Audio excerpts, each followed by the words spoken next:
Brwnt. Be di ystyr brwnt I chi? Mae'n wahanol iawn yn y gogledd ac yn y de.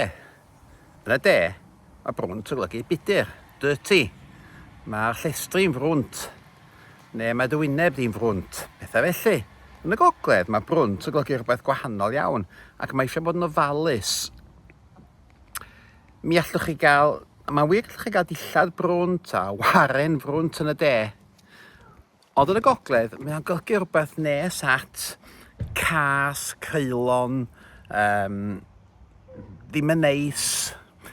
Rwan, mi allwch chi gael dolyr brwnt yn y gogledd. Mi allwch chi hefyd, mi allwch chi'n fod yn hen fwli brwnt. Neu mi allwch chi ddeud, mi chwalodd y briodas oherwydd I fod o'n frwnt efo hi, a mae hynny'n beth cas iawn. Allwch chi ddeud, mae o hen beth brwnt ydi brech yr ieir. Allwch chi sôn am y ddyn brwnt.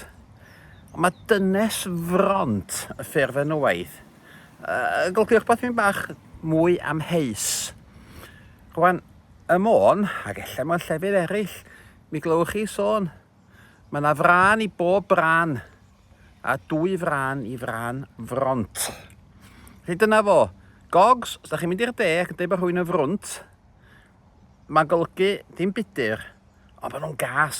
A hwntws, os da chi'n mynd i'r gogledd ac yn dweud bod rhywun yn frwnt, cymrwch ofal, achos bydden nhw'n meddwl nid gwyneb budur, ond person cas